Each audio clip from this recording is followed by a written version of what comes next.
Muy buenas tardes, agradecemos su amable tiempo de espera, nuestra audiencia virtual, nuestra audiencia presencial, pues vamos a continuar con esta serie de ponencias. Iniciamos con una frase: la calidad no es un acto, es un hábito, Aristóteles. Hoy tenemos el honor de contar con la presencia del doctor Juan Ramón Madrigal San Román. Él es médico egresado de la Universidad La Salle, con una especialidad en endocrinología con aval de la UNAM. Certificado por el Consejo Mexicano de Endocrinología, miembro de la Sociedad Mexicana de Nutrición y Endocrinología y de la Sociedad Endocrina. El doctor ha publicado y realizado importantes trabajos de investigación referentes a temas clínicos de salud. Con gran experiencia, el día de hoy nos comparte su conocimiento a través de la ponencia Soluciones para evaluar la salud de la tiroides. Démosle un fuerte aplauso, por favor. Bueno, muchas gracias. ¿Me escuchan todos bien? En línea creo que también. Una disculpa por el retraso, esta ciudad es un caos, pero bueno, vamos a empezar. Vamos a ver esta plática que es sobre estrategias para evaluar la salud de la tiroides. Aquí, bueno, me gustaría conocerlos un poquito. Todos son químicos, son médicos, de todo, hay como una mezcla. Bueno, perfecto. Espero, si tienen alguna duda, me la hacen llegar. Entonces, ¿qué es la enfermedad de la tiroides? Es importante conocer un poquito cómo funciona la tiroides. Sabemos que las anomalías tiroideas afectan a una parte considerable de la población y pueden afectar a todas las personas independientemente de la edad y del género. Y bueno, la prevalencia y el patrón de los trastornos de la tiroides van a depender de factores étnicos y geográficos. No vamos a tener la misma prevalencia, por ejemplo, en una zona alta, en una zona rocallosa, a lo mejor a nivel del mar, ¿no? Podemos ver distintas patologías, si hay deficiencia o suficiencia de yodo. Eso va a contribuir a las alteraciones tiroideas. Como les mencioné, la nutrición con yodo es el principal determinante del riesgo para desarrollar enfermedad tiroidea. Sin embargo, esto ha cambiado ya en regiones urbanas.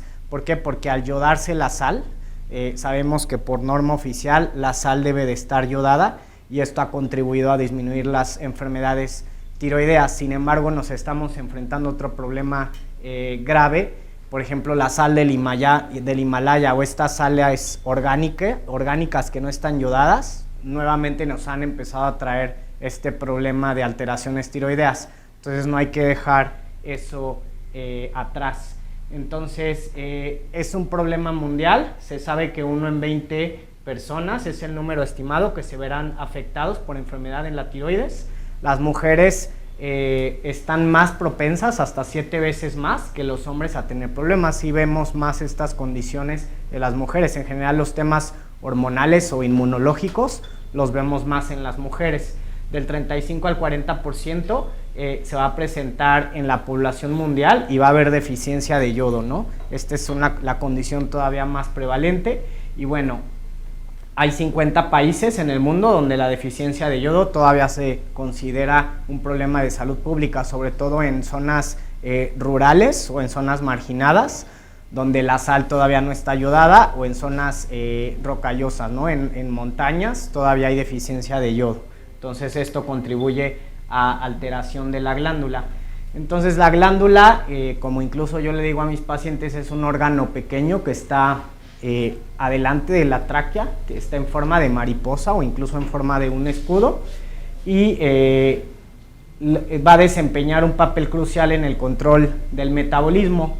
¿Qué es lo que va a hacer la tiroides? Producir hormonas tiroideas, principalmente T4 o tiroxina y T3 o triiodotironina, y va a regular la velocidad a la que las células del cuerpo utilizan la energía y producen proteínas. Es decir, nos van a ayudar a regular el metabolismo, nos ayudan a regular la energía, a regular también no solo con el cortisol, sino el ciclo circadiano.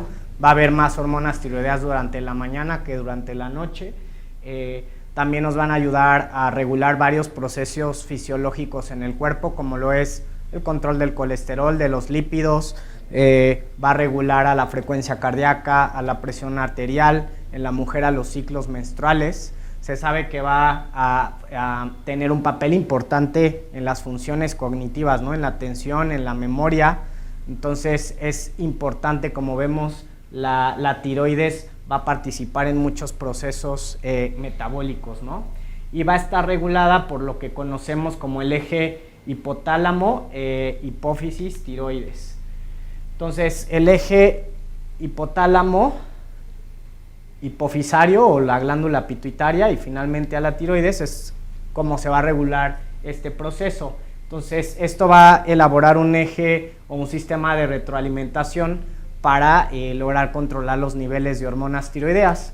El hipotálamo va a producir TRH, que es la hormona liberadora de hormonas tiroideas. Esta va a estimular a la pituitaria, es la glándula maestra, que sabemos que no solo produce TSH, que es la hormona estimulante de la tiroides, produce prolactina, produce hormona de crecimiento, va a producir hormona folículo estimulante, luteinizante, que esa es la que va a estimular a las gónadas, a las hormonas sexuales. Entonces, la hipófisis va a producir TSH, que es la hormona estimulante de tiroides. Entonces, esta TSH va a ir a la tiroides y le va a decir que trabaje, ¿no? Le va a decir, necesitamos regular, necesitamos que produzcas hormona tiroidea. La hormona tiroidea, la tiroides va a producir mayormente T4 en un 70-80% y el 10 a 20% va a ser T3. También la T4 en el cuerpo, por una serie de reacciones químicas, enzimáticas, por las desiodinasas, es como se llama, la T4 se convierte a T3. Entonces, esto nos ayuda a que haya más T3 en el cuerpo. Y como sabemos, la T3 ya es la forma activa.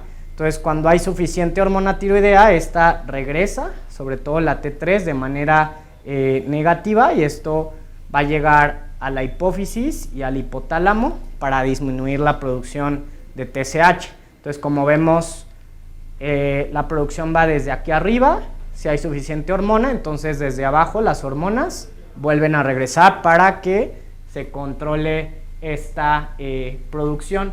Entonces, cuando el sistema funciona normalmente, la producción de tiroides se enciende y se apaga para mantener los niveles hormonales estables. Entonces, la enfermedad en la función de la tiroides se define como cualquier alteración que compromete la producción normal de las hormonas. No sé si hasta aquí tengan alguna idea de cómo funciona el eje hipotálamo, hipófisis y finalmente la tiroides. Generalmente el eje endocrino así funciona. Tenemos un eje que es no clásico, pero el clásico es hipotálamo, hipófisis y de allá las demás hormonas. Si hay suficiente hormona, tanto la TSH va a estar en niveles adecuados como la T4 y la T3 libre van a estar en niveles adecuados. Entonces, ¿qué va a pasar cuando hay hipotiroidismo? Hay muy poca hormona, es decir, T3 o T4, hay en poca cantidad, no es suficiente la producción para compensar lo que requiere el organismo. ¿Y qué va a pasar? Que la TSH se incrementa, la TSH sube, porque a veces piensan que si baja la TSH eso es hipotiroidismo. No, si sube la TSH es porque está detectando que la tiroides no está produciendo suficiente hormona. Y al contrario, al revés, cuando hay hipertiroidismo, hay mucha hormona tiroidea, hay un exceso de hormona tiroidea, ya sea porque la tiroides la está produciendo o porque de manera externa la estamos consumiendo o la persona la está consumiendo, y esto va a hacer que la TSH baja. La TSH detecta que no hay hormona o que hay mucha hormona y entonces en automático va a descender. Entonces, esto es el desequilibrio de la hormona tiroidea, hipo e hiper. Nada más tener en cuenta que la TSH sube cuando hay poca hormona y baja cuando hay mucha hormona. Entonces, ¿cuáles son los desafíos clínicos en las pruebas diagnósticas de la función tiroidea?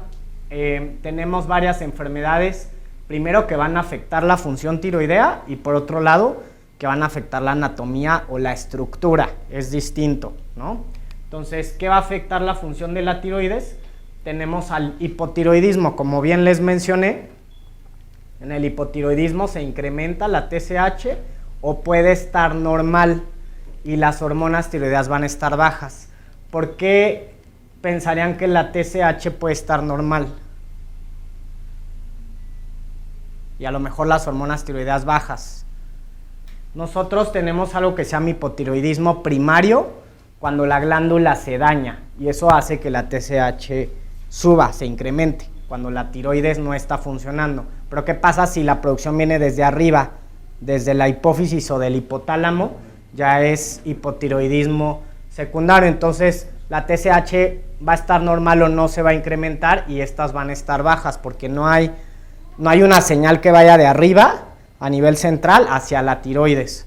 Entonces, realmente las hormonas tiroideas bajas y la TSH elevada es lo clásico, pero también podemos encontrarnos ante este patrón donde la TSH está normal y ahí más bien hay que buscar una causa a nivel de hipófisis o de hipotálamo, a nivel del sistema nervioso.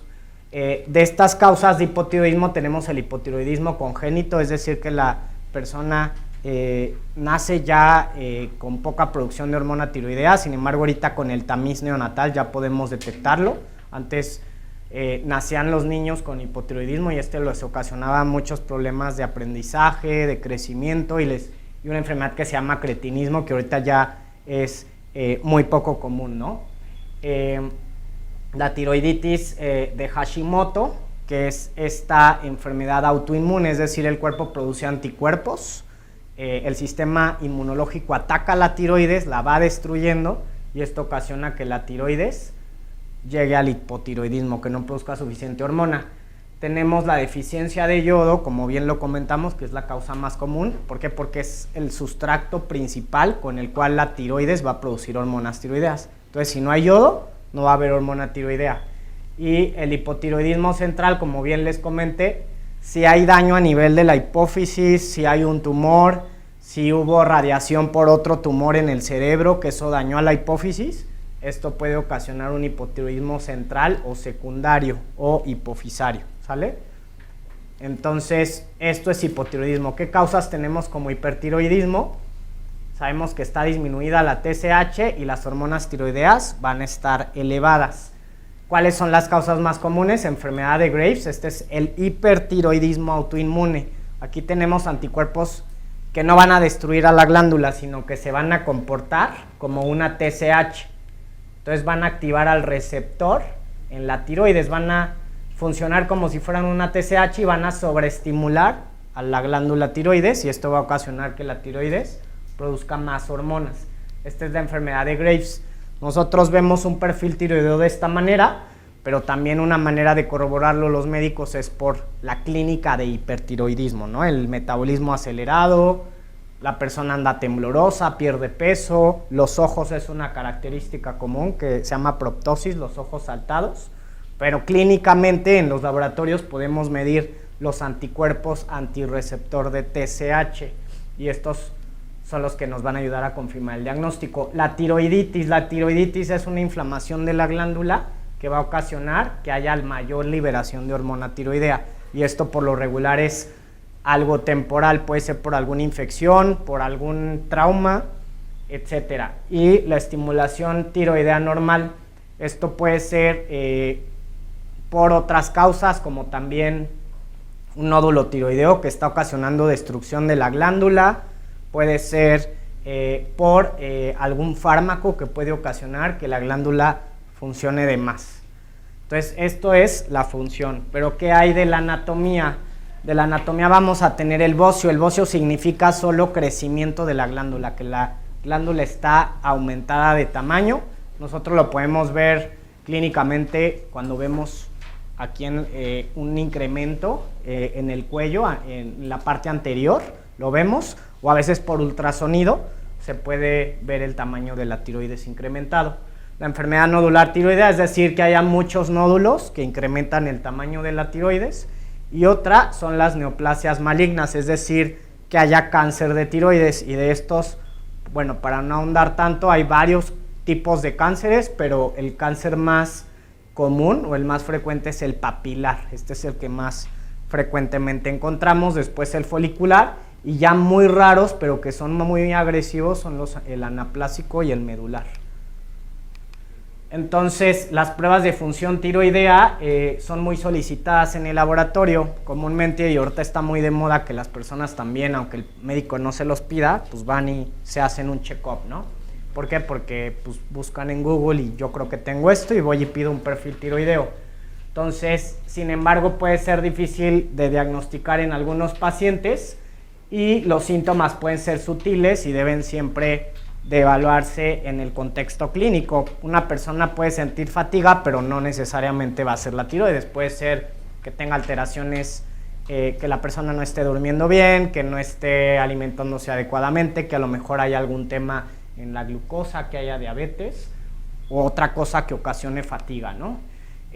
Factores también como el embarazo, enfermedades no tiroideas es decir, cualquier otra enfermedad que va a poner en estrés al cuerpo, y eso va a afectar el perfil tiroideo. Por eso se recomienda no hacer perfiles tiroideos cuando una persona está enferma o cuando una persona está hospitalizada, porque va a salir alterado y eso puede ocasionar que el paciente reciba malos tratamientos o tratamientos de más que incluso pueden empeorarlo, ¿no?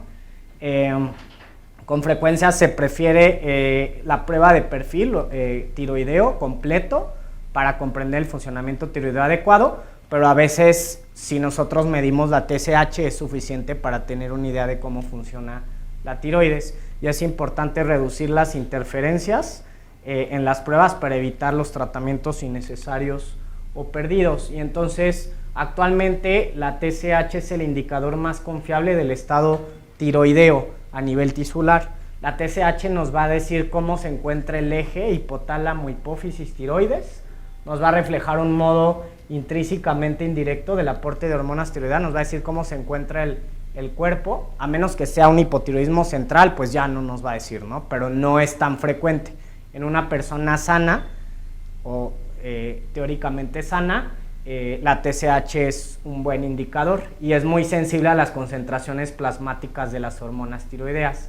Como vemos, hay una relación logarítmicamente inversa con los niveles de T4 libre, es decir, a más T4 libre o a más hormonas tiroideas, menos TSH, a menos hormonas tiroideas, más TSH, ¿no?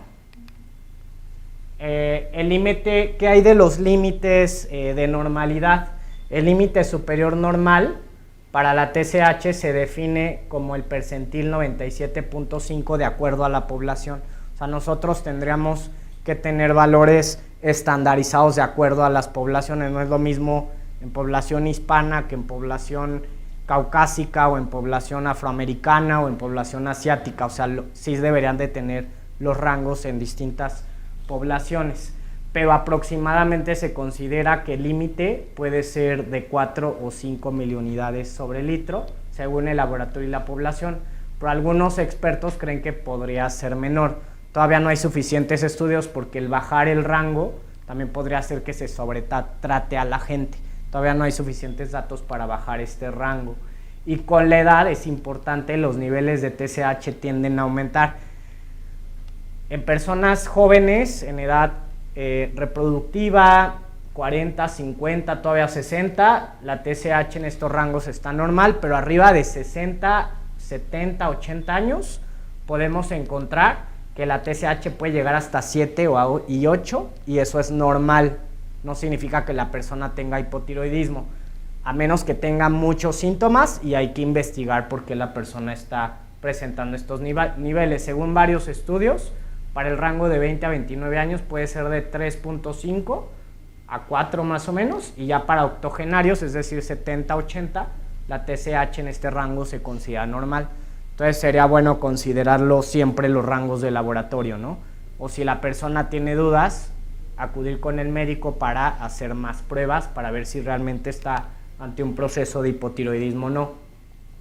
Y se ha sugerido que el límite superior normal se ajuste según la edad, raza, sexo y la ingesta de yodo. Todavía no se ha estandarizado esto, pero sería lo adecuado, ¿no?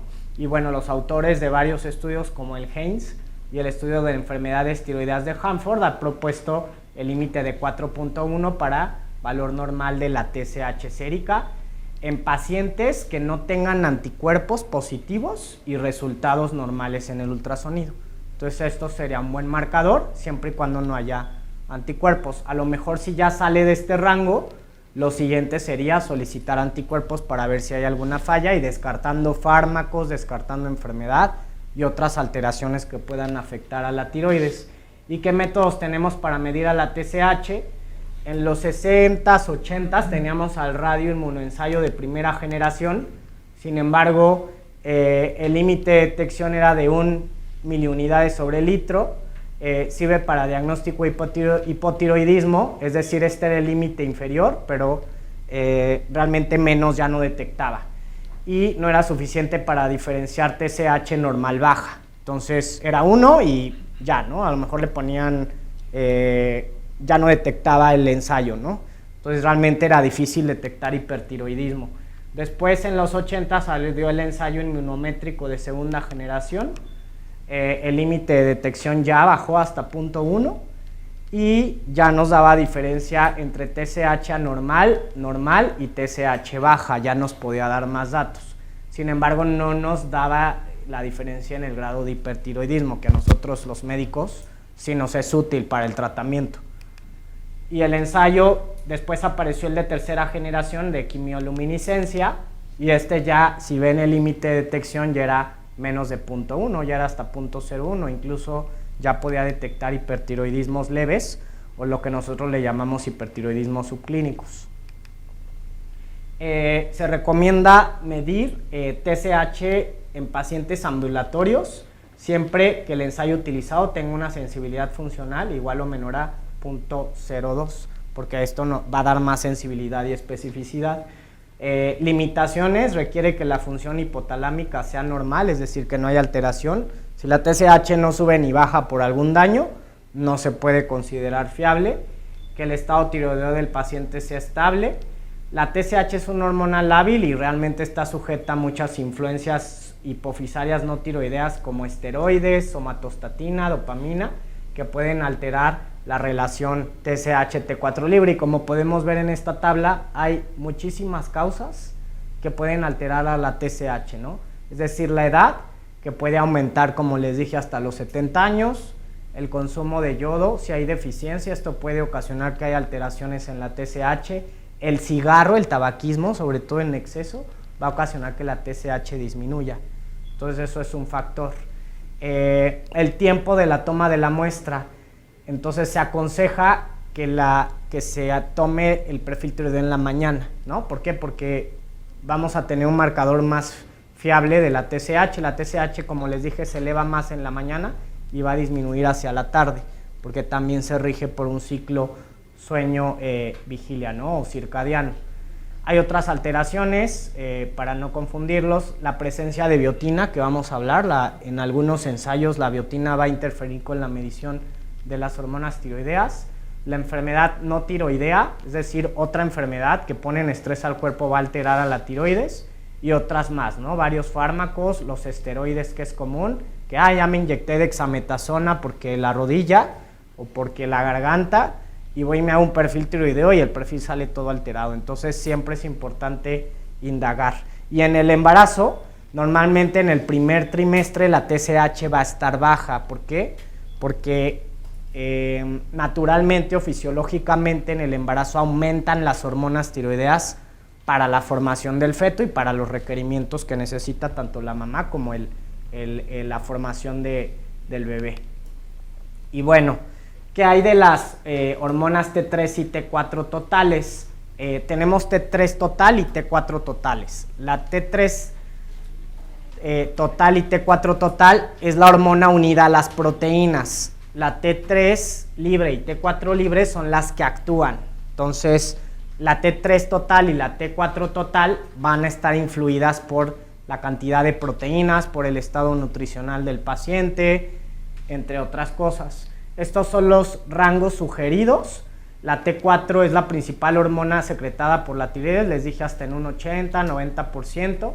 Va a estar unida a proteínas, la T4 total, como es la globulina fijadora de hormonas tiroideas, la transtiretina, esta es a la que más se fija, y menos a la albúmina. Entonces vemos cómo se puede unir a varias proteínas la T4 total. La T3 total, estos son los rangos propuestos, 80 a 180 nanogramos, depende también de las unidades. y el 20% de la T3 total es secretada por la tiroides, como les comenté, y se sintetiza el resto a partir de los tejidos, ¿no?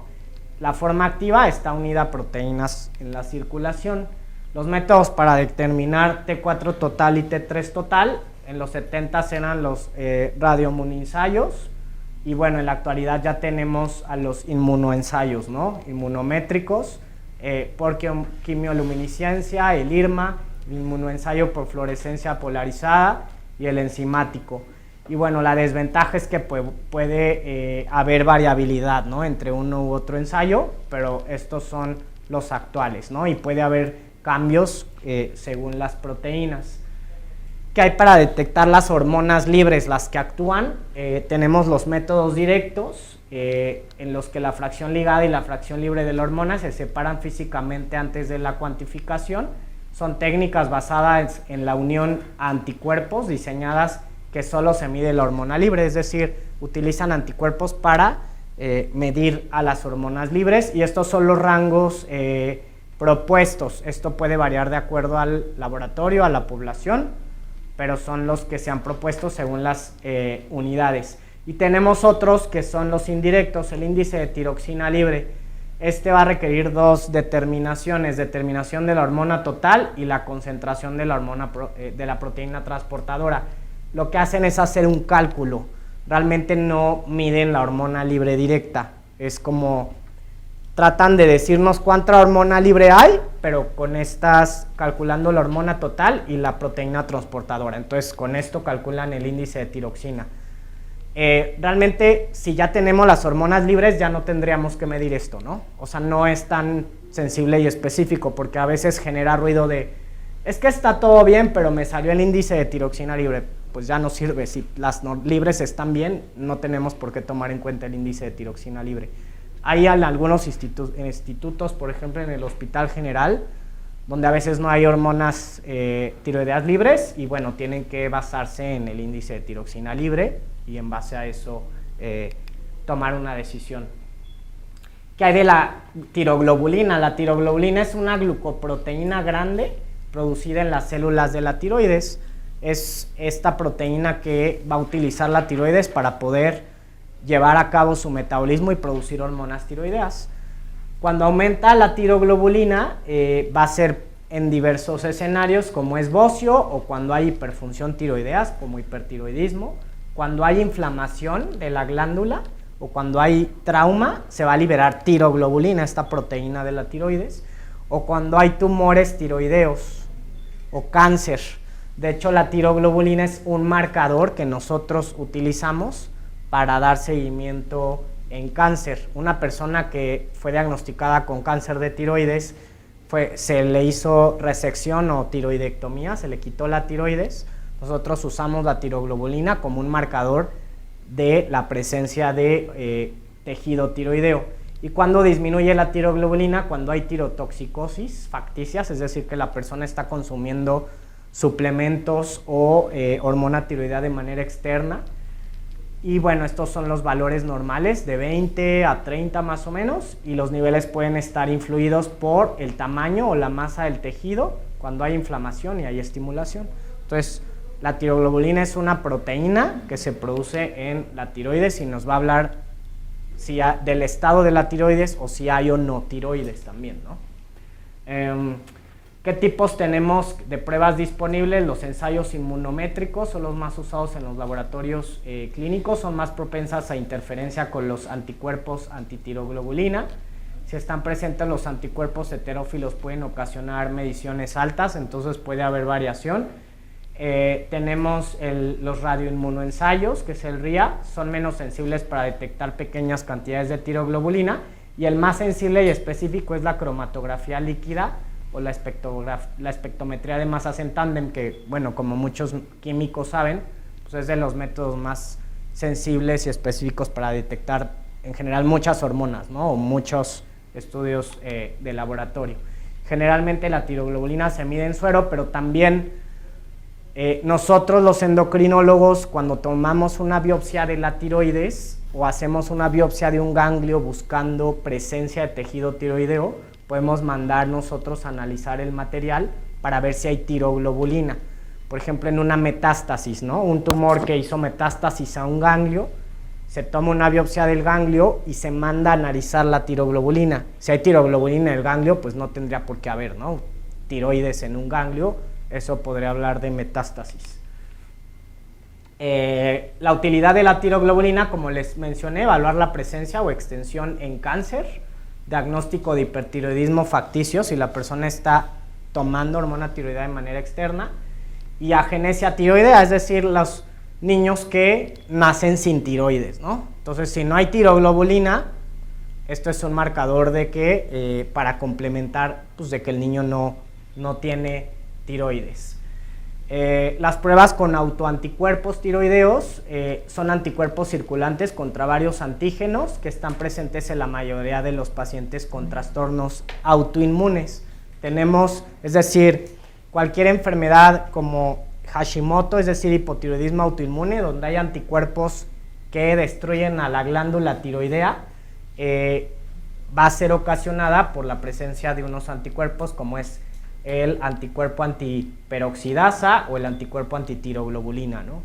O por ejemplo, en hipertiroidismo autoinmune puede ser por la presencia de los TRAP o los anticuerpos estimulantes contra el receptor de TSH, que son lo mismos. Entonces, tenemos estos tres tipos de anticuerpos. Y bueno, los anticuerpos antitiroglobulina y antiperoxidasa se cree que se producen a una respuesta secundaria a una lesión tiroidea y que, bueno, estimulan al sistema inmunológico y al desarrollo de la enfermedad.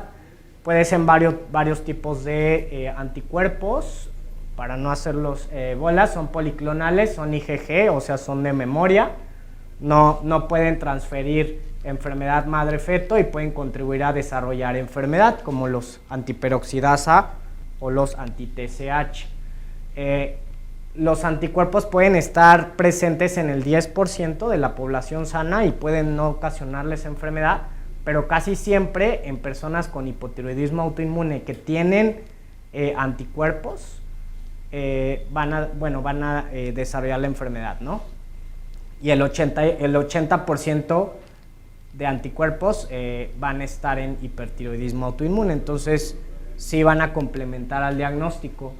¿Qué hay de los anticuerpos contra el receptor de TSH? Son dirigidos contra el receptor, es decir, la hormona estimulante de la tiroides va a llegar al receptor de TSH de la glándula y este va a ocasionar que la tiroides funcione, ¿no?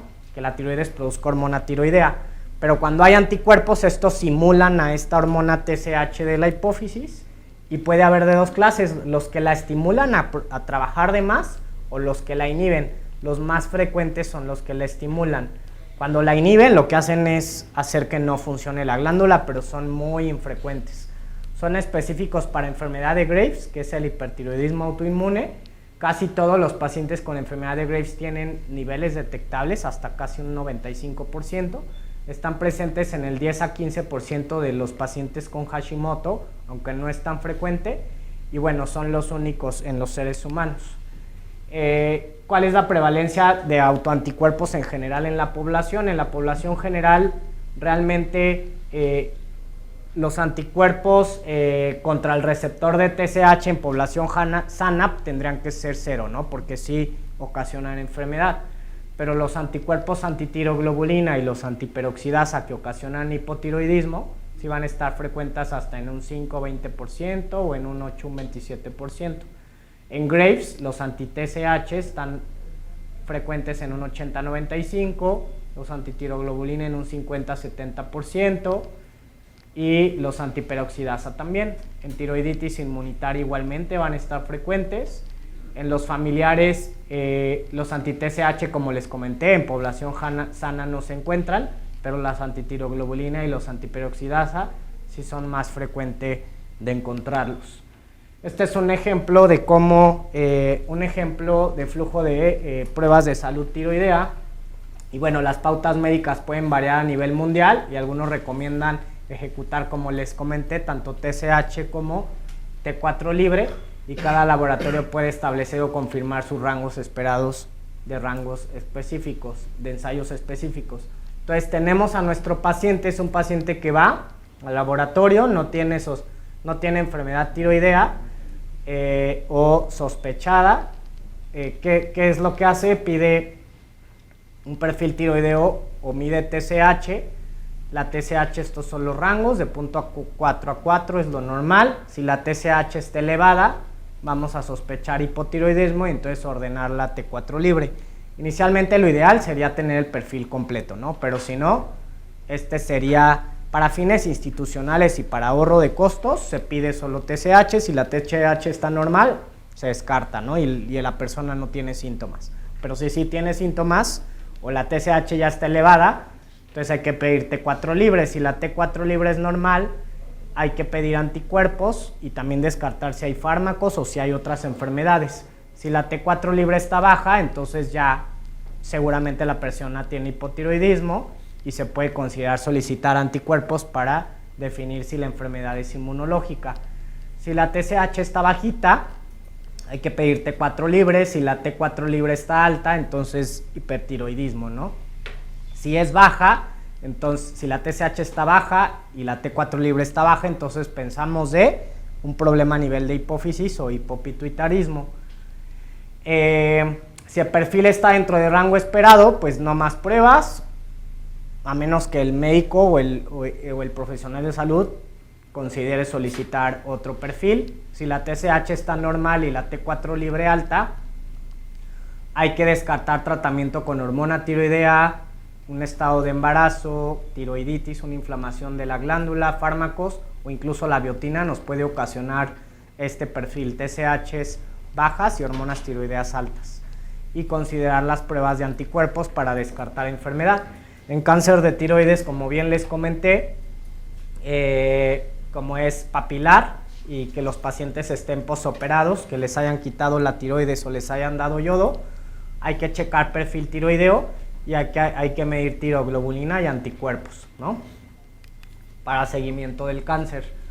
Y bueno, hay muchos paneles o perfiles que se pueden encontrar en todos los pacientes.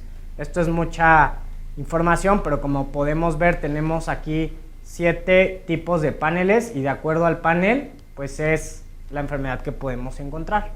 Pero para fines clave o principales, pues es basarnos en la TSH y la T4 libre. TSH alta, T4 libre o T3 libre bajas, y hipotiroidismo. TSH normal y hormonas tiroideas bajas, pues hay que buscar algo arriba, ¿no? Y siempre descartar fármacos o embarazo. TSH baja, hormonas tiroideas altas, hipertiroidismo. Entonces, podemos tener varios paneles que pueden ocasionar distintas entidades clínicas. Y bueno, las pruebas de función tiroidea solo deben solicitarse cuando existen características clínicas específicas que requieren que se determine un trastorno primario del eje hipotálamo hipófisis tiroideo, la enfermedad no tiroidea o lo que antes se conocía como síndrome de tiroideo enfermo, cualquier otra enfermedad que no tenga que ver con la tiroides pero que afecta al perfil, está presente cuando los niveles de hormona tiroidea son anormales, pero carecen de alteraciones en el eje. O sea, cualquier otra situación que ponga en estrés al cuerpo nos va a alterar al perfil tiroideo. Y bueno, el embarazo tiene un impacto significativo en esta fisiología del eje también. Los valores de T4 y T3 pueden aumentar hasta en el 150% de los valores de contra los no embarazadas, ¿no? Y se sabe que en el primer trimestre vamos a tener TSH baja, pero si la TSH está elevada en el primer trimestre hay que repetirla y hay que pedir anticuerpos porque podría la mujer tener un hipotiroidismo embarazada y esto puede traer repercusiones para la madre y para la formación del bebé, por eso es importante. Múltiples causas que pueden afectar las pruebas de función tiroidea, enfermedad, fármacos. Las referencias poblacionales para las hormonas tiroideas son relativamente amplias, mientras que las variaciones individuales son muy estrechas. La TSH es la prueba de detección de primera línea recomendada para disfunción tiroidea, pero la detección combinada, es decir, un perfil o panel, nos puede dar una idea, un diagnóstico más preciso. Y bueno, ¿qué hay de la biotina? La biotina es un tipo de vitamina B, es un nutriente esencial en algunos alimentos.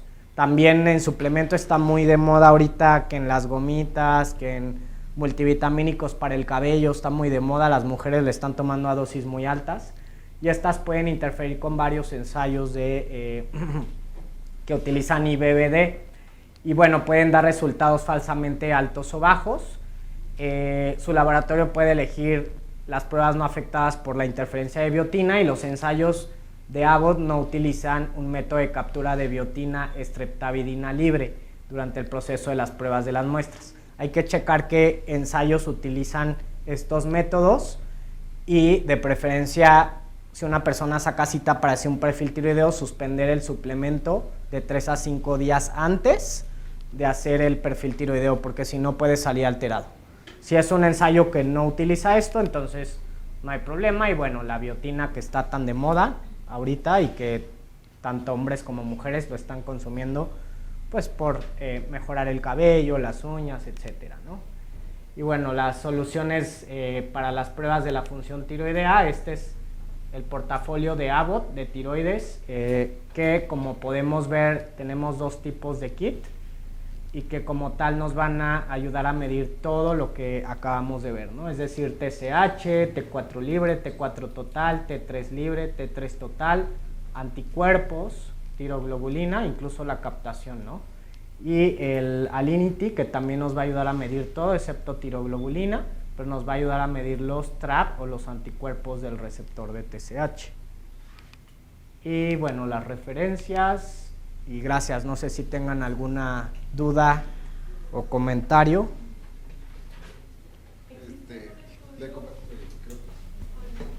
Para que la audiencia virtual. ¿Existe algún estudio o alguna referencia bibliográfica en donde se evalúe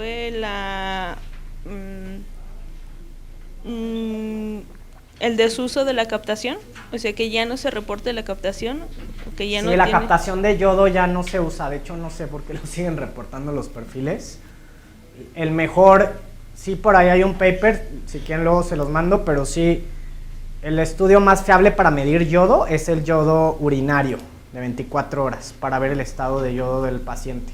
Ya realmente la captación de yodo, eso ya no se usa, puede tener muchas interferencias, el estado nutricional del paciente, pero la gente se asusta de, oye, ¿y lo del yodo cómo lo ves, no? Oye, es que salió bajo y realmente no nos está dando ninguna información, ¿no? Pero sí ya se sabe que la prueba más específica para ver el estado de yodo del paciente es el yodo urinario de 24 horas.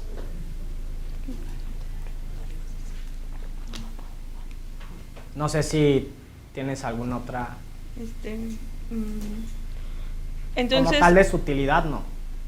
Yo, si desarrollo un perfil tiroideo, puedo descartar tanto el índice de tiroxina, el yodo proteico y la captación. Y clínicamente el médico puede... Un perfil tiroideo y si tienes duda, anticuerpos. Y ya. Okay. A menos que sí sea que estás en San Juan de las... y pues nada más podemos medir TSH y calcular tu índice de tiroxina, pues eso, ¿no? Gracias. Tenemos unas preguntas de la audiencia virtual, doctor. Nos dice, la primera es, si se realiza una esterectomía, ¿qué probabilidad hay de que la tiroides sea afectada y qué tipo de padecimiento tiroideo es? ¿Histerectomía? ¿Cuál sería, o cuál diagnóstico sería? Realmente no... O sea, si hay una histerectomía y se mide un perfil tiroideo, el perfil se puede alterar por el proceso inflamatorio, ¿no? De la recuperación de la persona, del estrés, de la inflamación, eso puede alterar el perfil tiroideo. Pero como tal, que la histerectomía vaya a afectar a la tiroides, no. Más bien ahí habría que ver si la histerectomía fue quitando los ovarios o no. Eso puede alterar transitoriamente al perfil tiroideo y a otras hormonas, pero no como tal el útero que afecte a la función de la tiroides, no. De acuerdo. La siguiente dice, ¿cuál es la función del T3 Tuptei? ¿Tiene algún valor clínico o esta prueba que puede ser sustituida por el T4 libre y el T3 libre? Sería mejor, no tiene, o sea, tiene menos sensibilidad y especificidad. O sea, estos paneles que dan las libres y aparte T3 subtake y captación realmente creo que salen sobrando, ¿no? Más bien TSH, hormonas libres y listo. Y preguntan, ¿la calcitonina puede ser un marcador tumoral tiroideo? La calcitonina es para cáncer medular de tiroides. Es cuando hay una fuerte sospecha de cáncer medular. El cáncer medular no es tan frecuente, es familiar, es genético, es heredable. En muchos de los casos se encuentra en el cáncer familiar tiroideo medular o en algo que se llama neoplasia endocrina múltiple. Y si es un marcador, no se pide de tamizaje a la población porque no es tan frecuente, pero si en la familia ha habido cáncer medular de tiroides o se repite mucho cáncer de tiroides, se puede pedir porque si sale alto sí nos aumenta la sospecha de cáncer medular. Muchas gracias. Tenemos otra pregunta aquí con la audiencia presencial. Frecuentemente cuando va el paciente a su toma de muestra que ya está diagnosticado con hipotiroidismo o hipertiroidismo, la pregunta más frecuente es si tiene que suspender el medicamento antes de la toma para evaluar su perfil tiroideo. Idealmente, muchas veces dependiendo del ensayo, sí sería lo recomendable que lo suspendan y tomar el medicamento después de la toma de la muestra. O sea, que se lo lleven y ya después de tomarlo se tomen ellos con un vasito de agua su medicamento. Porque a veces la T4 libre o la T3 libre salen más altas.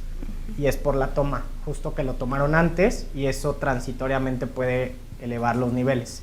Pero no por eso tienen hipertiroidismo, es porque se tomaron la muestra, pero depende del ensayo y nada más como aclarar,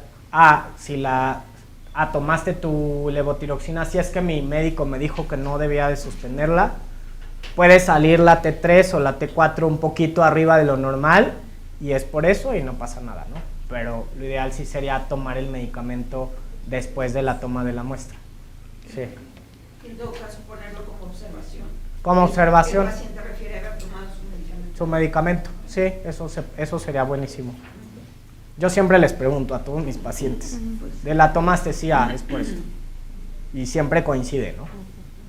¿Y existe alguna interferencia o modificación en los valores de las hormonas, el consumo de medicamentos en enfermedades crónicas como por ejemplo la diabetes o hipertensión? Como tal, los fármacos en diabetes y hipertensión no afectan el perfil. Algo que es importante es que en sobrepeso y obesidad la TSH tiende a elevarse y no por eso la persona tiene hipotiroidismo. Puede elevarse hasta 5, 6. Si hay que buscar anticuerpos, si hay que descartar hipotiroidismo, lo que se aconseja es repetir el perfil y medir anticuerpos en obesidad. Porque a veces las personas piensan que tienen hipotiroidismo y a veces no es así, ¿no? Es por una elevación transitoria. El cuerpo necesita producir más hormona tiroidea para compensar el funcionamiento, ¿no? No en todas las personas pasa, pero sí se llega a ver alteración o elevación ligera de la TSH en obesidad. Tenemos otra pregunta por aquí, doctor. Sí. Gracias. ¿Qué tan sensible es medir la T3 total y si también es de mucha utilidad en el perfil o es más importante la T4 total y la TSH, las libres? Pues realmente las totales, como les comenté, solo nos hablan del estado nutricional, ¿no? Del paciente. Si a lo mejor yo medí TSH y sale alta y la T total sale baja, pues seguramente la persona va a tener hipotiroidismo. Pero si la TSH está normal y las totales están bajas y la persona está muy flaquita o en desnutrición, hay que medir las libres. La verdad nos va a dar más información medir TSH y la T4 libre y la T3 libre. Las totales nos van a dar información del estado de proteínas en el paciente, ¿no? De las hormonas que se unen a las proteínas, pero si las proteínas están bajas o aumentadas, las totales pueden salir altas o bajas. Ahí hay unos síndromes familiares que no repercuten, pero que las totales son muy altas porque producen muchas proteínas transportadoras de hormonas tiroideas. Y esto hace que las totales salgan altas, pero las libres son normales. Y no por eso la persona tiene hipertiroidismo, que luego ahí, por eso sobretratan también a la gente, ¿no? O los anticonceptivos, eso es importante, ese es otro tip. Los anticonceptivos o los tratamientos hormonales elevan las totales, porque las hormonas o los anticonceptivos se pegan a las hormonas transportadoras y las elevan a las proteínas, pero las libres salen normal y no por eso está afectando la función, es más bien que se pegan a las transportadoras y las elevan, pero no hay repercusión clínica. Nada más de, es que me envió el ginecólogo porque las totales están altas, estás tomando anticonceptivos, sí, es por eso, y no pasa nada, ¿no? Y luego andan dando tratamiento y tampoco. O sea, por ahí hay un estudio sobre tratamiento, es súper común, 40-50% de personas están sobretratadas por no leer bien los perfiles tiroideos, ¿no? Muchas gracias. ¿Tenemos alguna otra? Doctor, por favor. Sí, muchas gracias. Actualmente, con mucha frecuencia, se da que los gimnasios, con eso que abren en la noche, entonces hay muchas personas que hacen ejercicio ya en horarios fuera donde está la hormona en su cúspide, ¿no? Que es por la mañana. ¿Tienen alguna repercusión en el perfil hormonal? Y la otra pregunta es... Pero no entendí, como Sí, es decir... O sea, que la gente vaya a hacer ejercicio en la noche, ¿o? Exacto. No, O inclusive como la tal. recomendación, porque... ¿cuál es la recomendación? ¿Es hacer ejercicio mejor por la mañana que por la noche? No como tal, o sea, sí, para tener un perfil más fiable es que la persona no haya, o sea, de preferencia no se haya como desvelado, que a veces pasa que se estresan y ya por ir al laboratorio ya no durmieron, que no hayan transgredido alcohol, que la persona no esté enferma para que salga bien el perfil al día siguiente. Pero si la persona hace ejercicio, se va a dormir, no tendría eso que afectar el perfil y se puede medir al día siguiente normal. La prolactina, por ejemplo, sí se afecta. Con el ejercicio intenso la prolactina sube. La prolactina sube con el ejercicio, con las relaciones sexuales, con el estrés, si la persona ya no durmió, todo eso eleva la prolactina y ahí sí se sugiere que la persona no haga ejercicio un día antes, que esté tranquila, que intente dormir bien, que no haya tomado alcohol y que vaya tempranito y mida la prolactina, pero la tiroides no tanto. De acuerdo, Sí. ok. Y la otra pregunta es si en la práctica clínica el hipotiroidismo y también el hiper y el hipo es curable, es decir... Son no curables, son controlables. El hiper sí hay manejo definitivo con yodo o con cirugía, pero el resultado es hipo, ¿no? Que hay que tratar el hipo. El hipo hasta ahorita, a menos que sea un hipo transitorio por tiroiditis, por alguna contusión, algún golpe en la tiroides, por algún medicamento que haya ocasionado que la tiroides no trabajó bien transitoriamente, la tiroides se recupera y listo. Pero en hipotiroidismo, por cuestiones genéticas, por autoinmunidad, no se curan, son controlables y hay que dar la hormona tiroidea para que la persona viva bien con la hormona que necesita, ¿no? Pero hasta ahorita no hay, y por ahí hay también muchos mitos, ¿no? De, te voy a dar este suplemento para curarte el hipotiroidismo, y no es cierto. Hasta ahorita no, se ha intentado dar tratamientos para bajar estos anticuerpos y realmente no han funcionado. ¿Y en el caso del hiper también es lo mismo? Del hiper igual, hasta ahorita no hay nada. O sea, el hiper se puede controlar con fármacos. Hay personas que con los fármacos entran en algo que se llama remisión, es decir, como que la enfermedad se apaga, como muchas enfermedades inmunológicas, y están bien controladas sin medicamento mucho tiempo, pero se dice que el 60-70% de las personas que entraron en remisión en algún momento se van a reactivar. Okay. Si no ha habido ahorita alguien que se cure, entonces ya se da tratamiento también en hiper, incluso hasta de por vida, y se puede dar dosis muy bajita y la persona se mantiene bien. O si la persona no se puede controlar con fármaco o no entra en remisión, mandarlas a yodo o cirugías, dependiendo del caso, ¿no? Gracias. No sé si tenemos alguna otra pregunta. Sí. por favor. Bueno, mi pregunta sería si se puede pasar de un estadio a otro, es decir, tener una persona que es hipertiroidea a hipotiroidismo. Sí, de hiper a hipo es cuando damos yodo.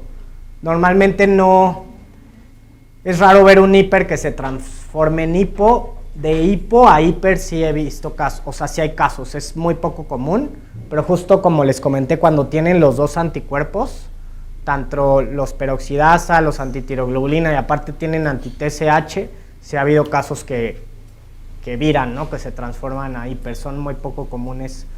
De hiper a hipo, no, es muy poco común, a menos que tengan los anticuerpos que inhiben a la tiroides, ¿no? Pero no es lo común. Sí. Tenemos una pregunta de la audiencia virtual y dice, ¿da cáncer con hipo y qué tan buena es la cirugía?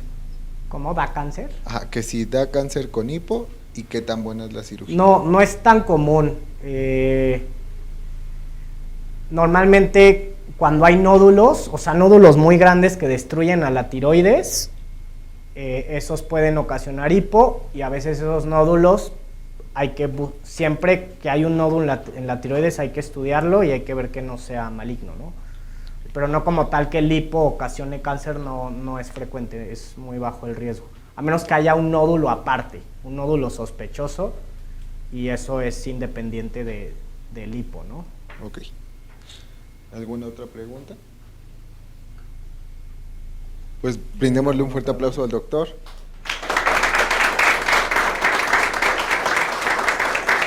Importantísimo este tema de la tiroides, importantísimo ver cómo las plataformas pueden traer resultados falsos positivos, falsos negativos.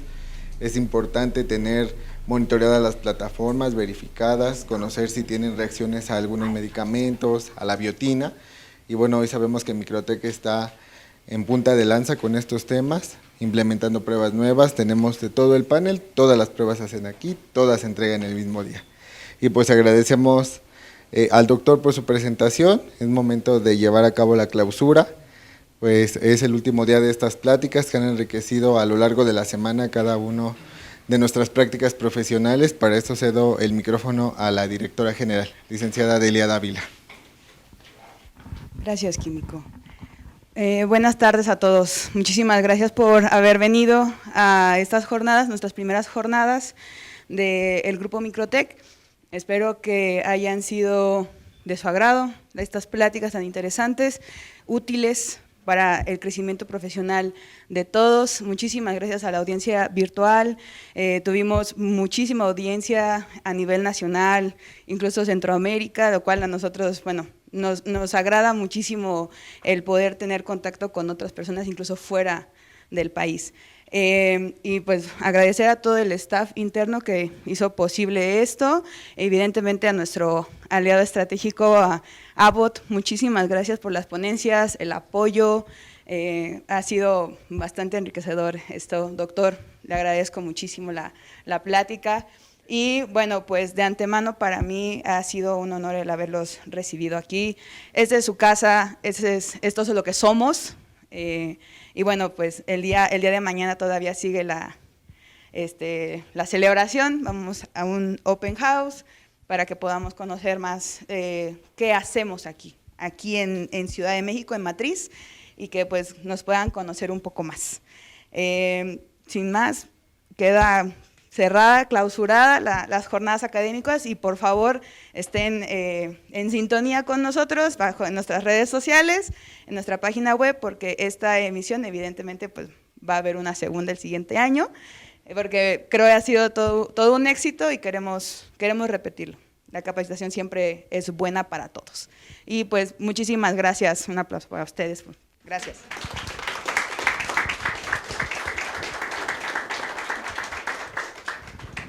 Pues muchas gracias a todos y pues nos vemos el próximo año.